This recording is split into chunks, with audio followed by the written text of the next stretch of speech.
Good evening, my dear students. I am NP Singh. Welcome you heartily in this classes. Today we are going to learn some basic numericals based on Coulomb's law. So, my dear student, as we know that according to Coulomb's law, force acting between two charges is calculated by using the formula Q1 Q2 by R square. And in case of air or vacuum, force is calculated using this formula. But in a medium, we used to apply this formula Q1 Q2 by R square. This is for air or vacuum, and this formula is for medium. Here epsilon naught is permittivity of air or vacuum, whereas epsilon is permittivity of the mediums. Okay, now let our first numerical is to find the force acting between 10 Coulomb charge and 5 Coulomb charge kept at a distance of suppose 2 meter. We use the formula. First of all, you should write the formula on which you are going to apply. It is 1 by 4 pi epsilon naught Q1 Q2 by R square. Now substitute the values. Its value is 9 into 10 to the power 9. Our first charge is 10, second is 5 Coulomb, second is 5 Coulomb, and the distance between them is 2 square, and the value of the force will be in Newton. Again, this is very simple. Which charge will experience more force? There will be a confusion here, but it should be clear to us. The force acting on both the charges are equal in magnitude, but they are in different directions. In which direction? 10 Coulomb charge applied force on 5 Coulomb. Since both have of same nature, so it apply a repulsive force on 5 Coulomb. So in which direction it will repel? Along this direction. If here we considered a north pole of a magnet, and again someone is keeping here a north pole of another magnet, in which direction it will be repelled? Certainly it will be repelled in these directions. But if a person bring here south pole and here is north pole, then in this case, in which directions, if we suppose as north pole and this is of south pole, this one is considered as south pole, in which direction it will experiences force? Certainly there is a attraction, so the minus 5 Coulomb charge experiences force in this direction.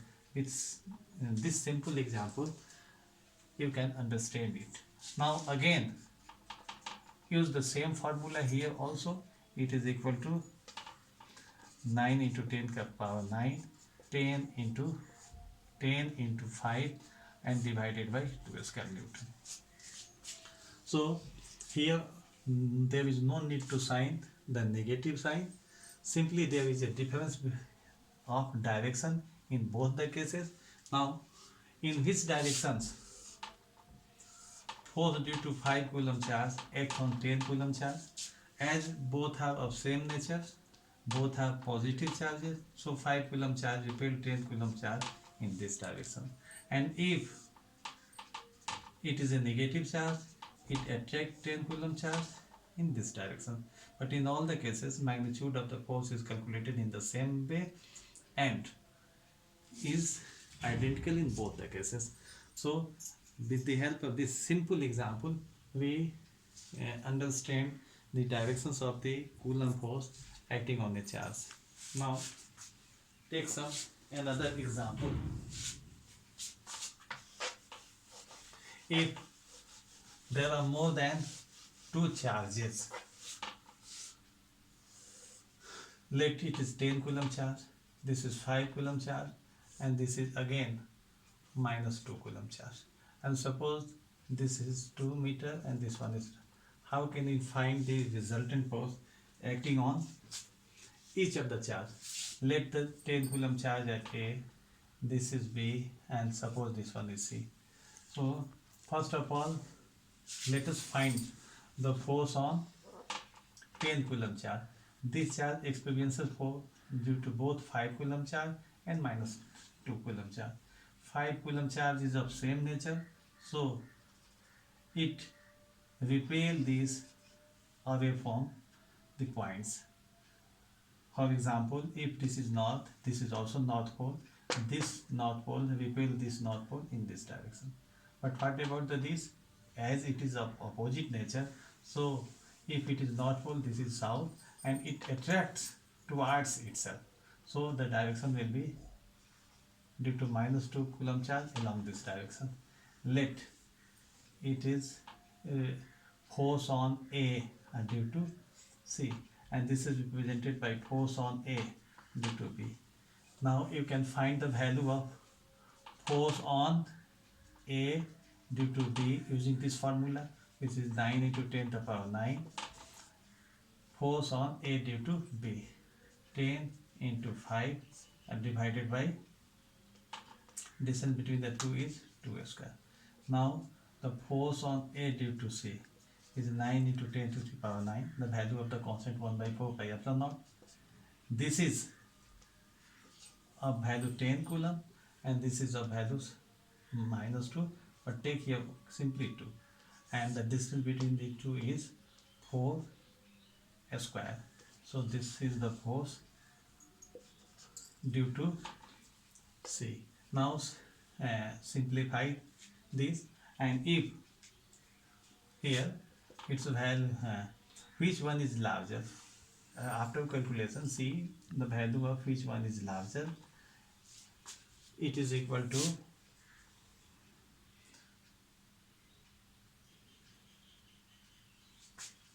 okay, you can do it. Which one is larger?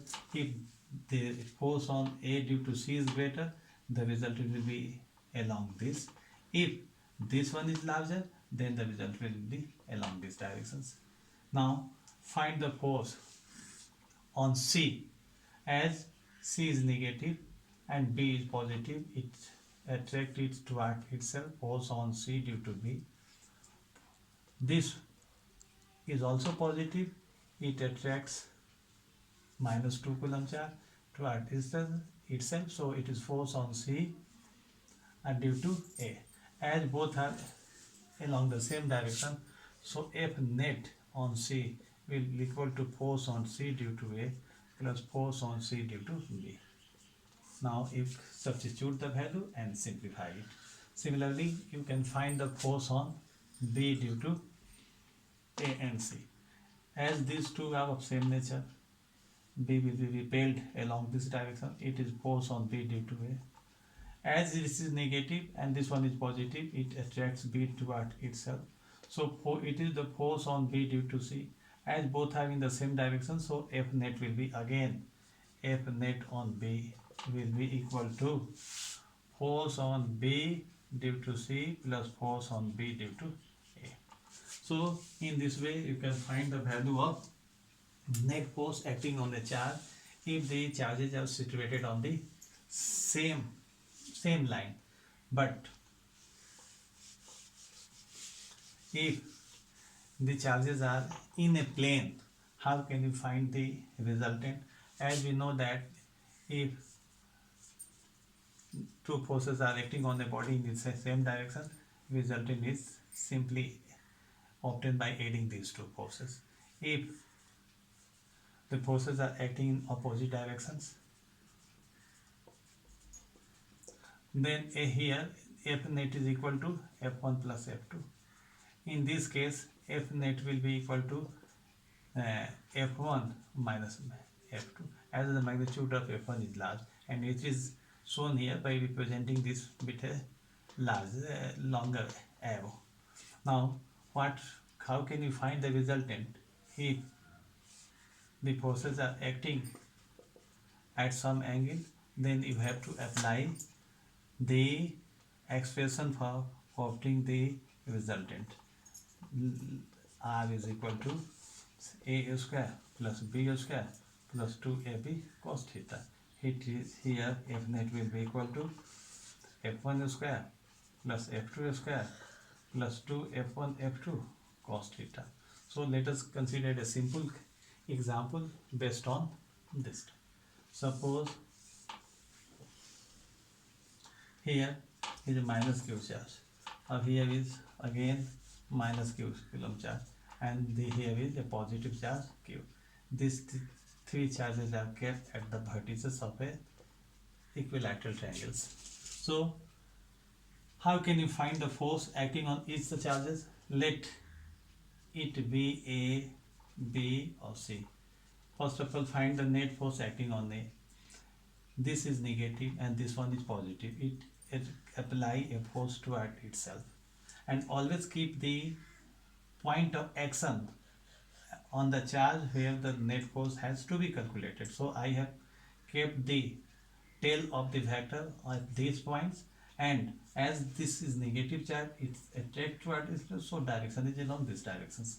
Now again this is negative and this one is positive. It is acted upon by force due to this along these directions. I have shown the directions of the forces acting on this charge because I am asked to find the net force on the charge A.